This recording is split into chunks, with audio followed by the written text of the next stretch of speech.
you were younger, did you think about kind of the man you wanted to become when you were older? And are you becoming that person? I think I was afraid of becoming nothing, and that was the biggest fear. So I've gotten past that. Now I feel that I have to not only become something, I have to become a very good person, like the best person I could be, and that requires a lot more work, I've found out, than just simply being successful.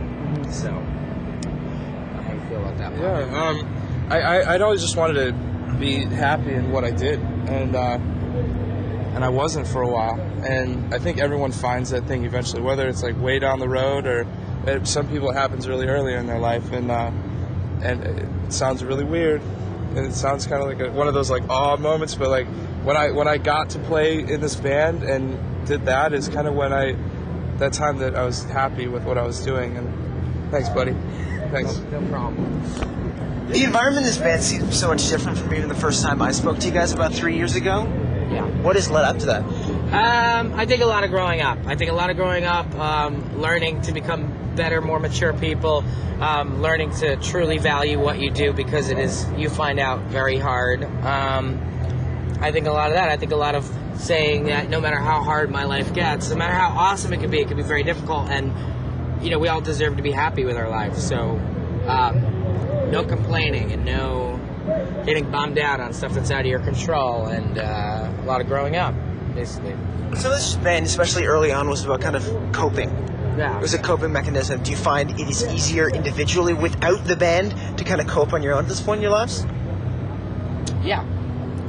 I think it is, but this is still a big part for me. Like, this is still doing this makes everything that would be a big deal and really hard to deal with a lot easier now. And it's, like he said, like, we've grown up a lot, so we've learned a lot of things that you learn when you grow up. But we still look forward to doing this every day and being able to play a show every day, and that really helps us with a lot still.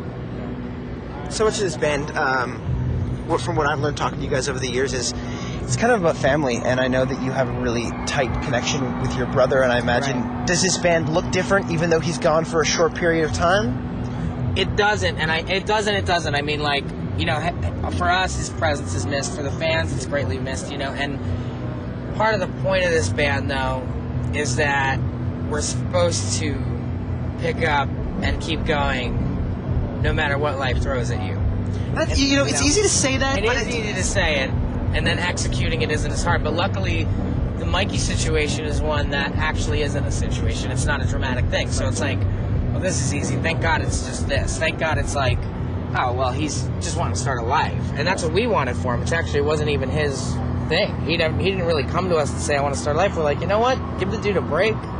We could still keep rolling, and he could be happy like he deserves to be, and start a life. So there was a point where he almost left the band during the making of the Black Parade as well, didn't he? No, that was never anything that happened. He just became, he'd battled with depression when we were at the house. I mean, we're in an extremely alienating situation, and he found it very difficult to cope. And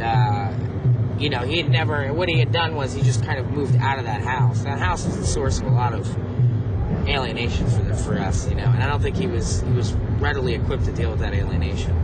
It's so interesting you bring that up, because some people don't cope well with the idea of being alone or being isolated. Right. Some people, you learn the most about yourself when you're on your own. You do, but yet sometimes, like, this band has a way of self-imposing some very difficult situations onto itself just to get the best results.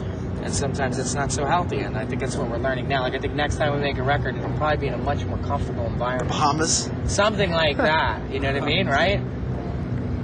So. Do you think about that? Do you think about what you want this to become 10 years from now?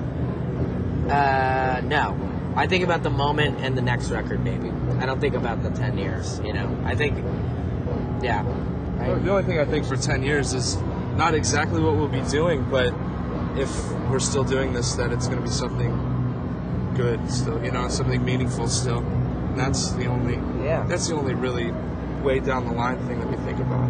Right, he has a really great point. I mean, the band, in a lot of ways, doesn't necessarily always have to be about the band. You know what I mean? Like, so 10 years from now, we could not be in a band at all, but we could be doing something really meaningful.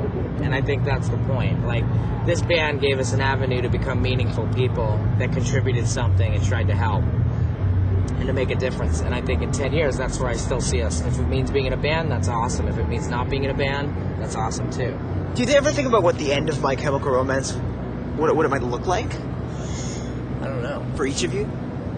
You know what? Like, the end of this band will be, I think, it will be either the time when maybe we finish a record or we finish a tour, and